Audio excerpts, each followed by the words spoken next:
Hey everybody, welcome back. If you're new here, my name's Hannah. I live in New York City, and around 2 years ago now, which is crazy, I started making these seasonal videos where we take a look at some apartments on Streezy together and get an idea of what the New York City rental market is up to at that point in time. Ever since the end of the COVID deals in 2021, rent prices have just climbed and climbed, and it's honestly really out of hand. Rent here is more expensive than it's ever been before. For example, when my husband and I moved here in 2019, we lived in a teeny tiny studio apartment in Brooklyn Heights, and we paid $2,300 a month for it, which at the time just sounded like so much to me. But yesterday I looked up that same apartment, and it last rented in October of 2023 for $2,850. So that's bleak. So let's go take a look at some apartments together and see what is currently available in late April of 2024. You may have noticed that in the couple of seconds it took me to change locations, I have lost a shirt, and that is because I was a little too warm, so I wanted to take it off for a second. But then I laid it down, and now the cat is on it, so it's hers now. Anyway, let's get started. We're gonna start with the same group of neighborhoods that we always start with. And we're gonna start with the same price point that we always start with of $3,000. And the apartments that we're looking at are going to have one or more bedrooms. And the reason that we always start with this is because I wanna be able to compare what the market's doing from season to season. So we need to use this same group to get an accurate picture. And if this is the first one of these videos you're seeing, the reason that it's this particular group of neighborhoods and budget is because the first time I filmed one of these, my husband Ross and I were actually looking to move. So it was our budget and the neighborhoods that we were interested in living in, and it's just kind of stayed that way. We will mix the price point and neighborhoods up a little bit shortly, but let's see what's going on here. So here are the neighborhoods we're starting with. We are starting up in Manhattan, West Harlem, Morningside Heights area, down through the Upper West Side, Upper East Side, and then all of Midtown and Downtown. Over in Queens, we're looking at Astoria and Long Island City. And then down into Brooklyn, we've got Greenpoint and Williamsburg. And then this whole area, sort of north and west of Prospect Park. Oh, this is interesting. So when I did this back at the beginning of February, there were 715 apartments available with a $3,000 budget with one or more bedrooms in these neighborhoods. And now there are only 538 apartments available, which doesn't feel normal to me. Normally inventory is much lower in the winter time than in the spring and summer. So let's start with looking at the very first one that popped up here on East 90th Street in Yorkville, which is a part of the Upper East Side. It's a 1-bed, 1-bath for $27.95.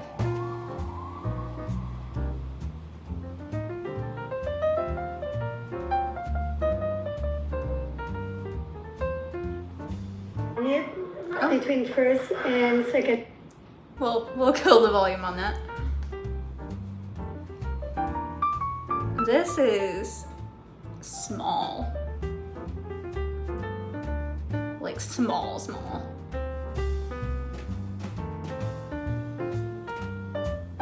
You know, I guess it makes sense though. Like prices are way up. I feel like sometimes, even being somebody who looks at apartments a lot and knows what the market's like, I still, in my brain, think that 2019 prices are what's normal.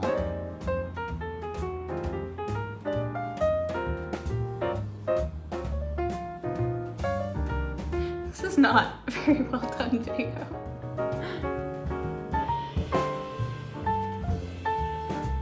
Okay. All right, I've seen enough of that. I wouldn't expect it, but just to check, cover all our bases, there are not any amenities. One flight up stairs. There is a broker fee. We are really not starting off very strong here. Let's see if we can find something better. $2,205 in Greenpoint. It's a 1-bed, 1-bath. It already looks significantly more spacious than that last one. Fireplace is nice. Big kitchen.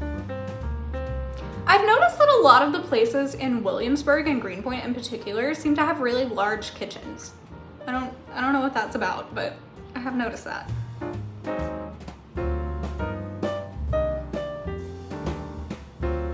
I kind of like this. Oh, that's a teeny tiny little bathroom, but it's not super close to the train, but it's also not super far.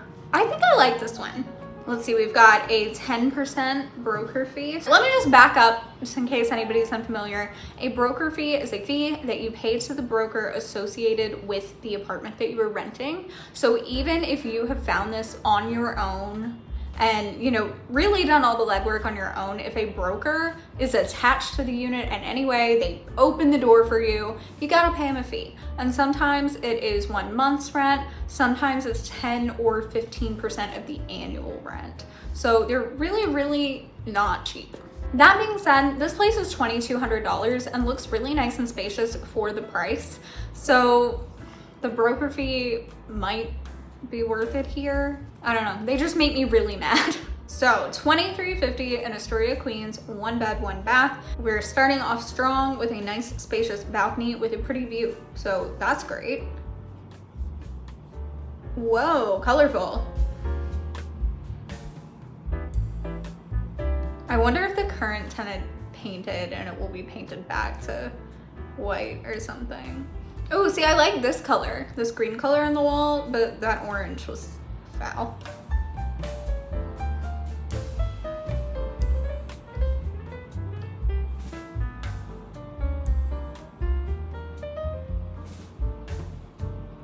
Wait, what's this? I don't know if this is like a separate kind of common space area outside. It's close to the park, I guess. Laundry in the basement. Where's the train? The train is really far, and that is the case in a lot of these in Astoria. They're close to the water like that. The train is just so far. I guess if you can rely on the Astoria ferry landing completely, this would be good, but the train's far. The apartment itself though does look pretty nice to me, especially at that price, if we can get rid of the ugly orange paint. So this one's a little closer to the top of our budget. It is $2,825 in Cobble Hill, Brooklyn, 1 bed, 1 bath. And it is on Smith Street, which is just a really poppin' street with a lot of shops and restaurants, like really good spot. I like this decor. It just seems like all of these apartments were decorated at the time that the photos were taken, and now I'm just judging people's interior design skills rather than the apartments. So I'm gonna try to stop. Oh, I like the kitchen. Full-size dishwasher, stainless steel. What is happening? Is this a glorified studio? This is not a 1 bedroom. It's not.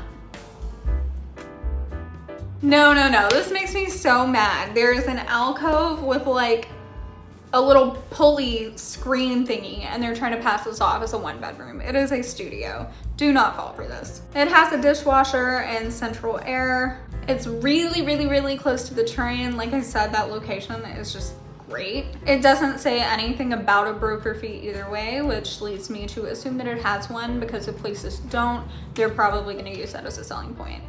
This part of the blurb, the location is unmatched. Just hop downstairs to pick up that amazing magical cut of aged prime ribeye steak or custom blended chorizo from the most famous butcher shop in Brooklyn. It is a good location, but I just, I love that that's what they went with.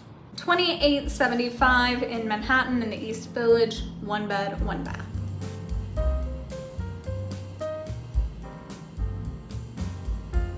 Spacious kitchen, not fancy, but spacious enough. Not much counter space though.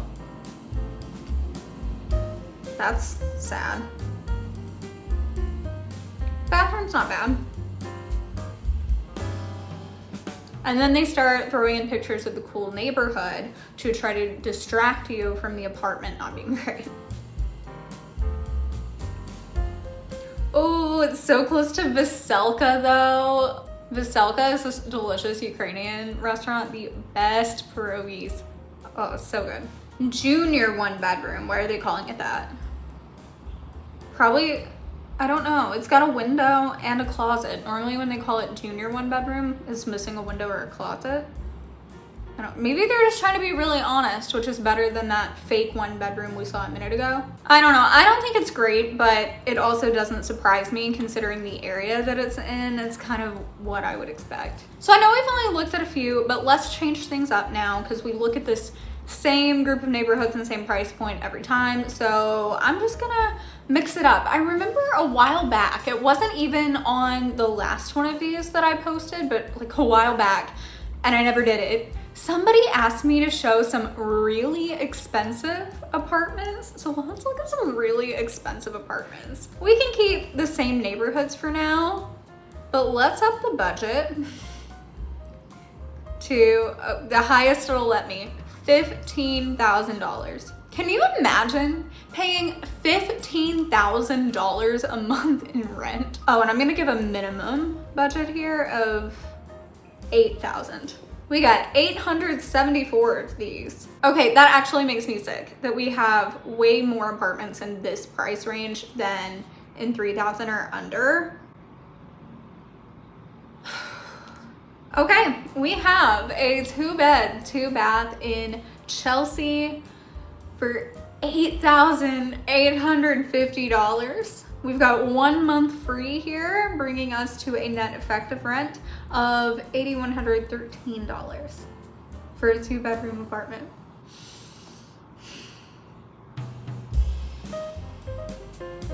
I mean, the view is gorgeous. It better be.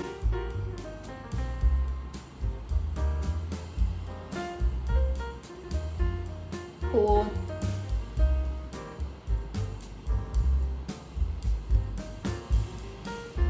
It's not even large. Why is this so expensive? Everything must just be really high end because this is not even large.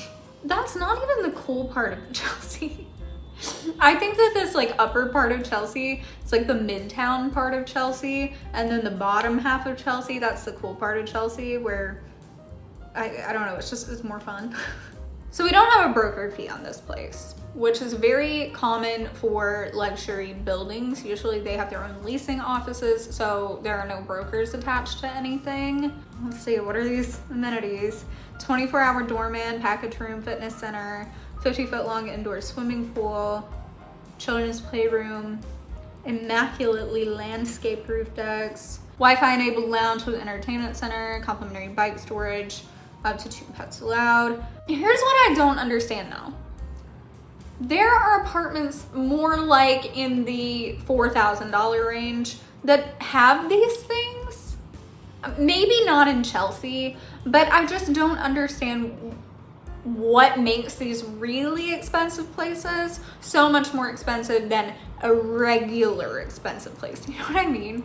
It's not close to the train at all either, but are people who live here even taking the train?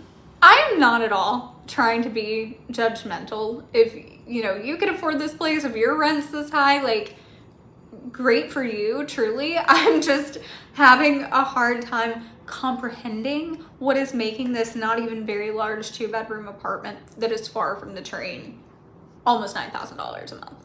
All right, we have a 3-bed, 3-bath in Sutton Place, which is, it's Midtown East, for $13,974 a month.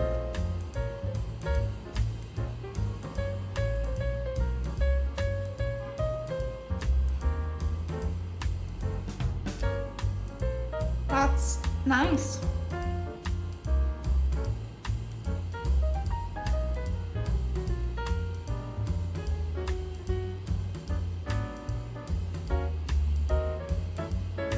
See, this place at least looks pretty spacious, unlike that last one did.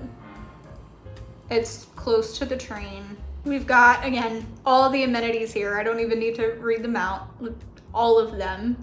Oh, we might not have a pool here, though. There was a pool at the last one. I don't even know how to criticize places like this, though, because, of course, it's beautiful. Like, I don't know what I'm supposed to say negatively about it, except how is it $14,000? So let's look at one more of these fancy pants ones. This one is in Greenwich Village. It is a 4-bed, 2-bath, and it is $12,000 a month. Already, just based on this first picture, I feel like I'm gonna like this one better than the last two. Greenwich Village is, one of the most ideal places to live in the city, I think, for a lot of people. Oh, not everybody, everybody's different, but it's a really nice spot. And this one has a lot more bedrooms than those other ones. I guess just one more than that last one. That's not a lot more. Oh, I like the brick. Come on, I'm gonna need more counter space than that. And that right there, I think is probably the dishwasher. So it's one of those like little mini dishwashers. I'm gonna need a full size dishwasher at $12,000. Laundry. Nice. Is there a window?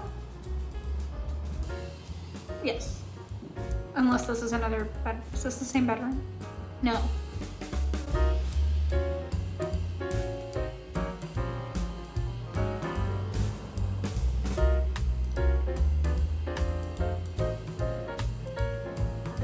Oh, it looks like there's a little balcony out here. That is in the center of everything. We've got amenities here too, though less. Dishwasher, washer dryer unit, outdoor space. Virtual doorman. We don't even get a real live doorman in this place. I know I said that I thought I was gonna like this one better than those last two, but actually I think I was wrong. It's gotta be the location. This is by far the best location out of the 3 really expensive apartments that we just looked at. But yeah, okay, let me know what you guys thought of those really expensive apartments. I just always wonder who is renting those. The one with 4 bedrooms. Is that going to be like a really well-off family? Is it gonna be a bunch of young professionals in tech who want a really fancy place with all their friends? Who is it? And why not just buy? I don't know, I can answer that one easier. I feel like that's probably because maybe they don't plan on being here long term, or it's just for whatever reason, like that kind of makes more sense. I get that, but I can't imagine being able to afford that kind of rent and not just buying a place personally. I can't imagine being able to afford that kind of rent, period. But let's go back real quick and discuss the group of neighborhoods that we look at every single time. I don't think the market has changed a lot in the past few months since winter. Prices are probably up a little bit just due to the time of year, but they're not at their peak yet. That's gonna be like June, July. I am a little baffled that there are less apartments available, and none of the ones that I looked at really impressed me, and a couple of them kind of horrified me. So I don't really think it's getting much better out here, but maybe not substantially worse, but like a little bit worse maybe. I don't know. Let me know in the comments if you're still enjoying these videos. Every time I feel like I've made too many of these and maybe I should stop, but then every time I post one, it performs pretty well. So it seems like you guys still like them. Let me know what neighborhoods or price points or kinds of apartments, just whatever. Let me know whatever you would like to see next, and I'm happy to do that for you in the next one. Give the video a like for me if you enjoyed it. It really does help me out a whole lot. Subscribe if you haven't already, and I will see you in the next one.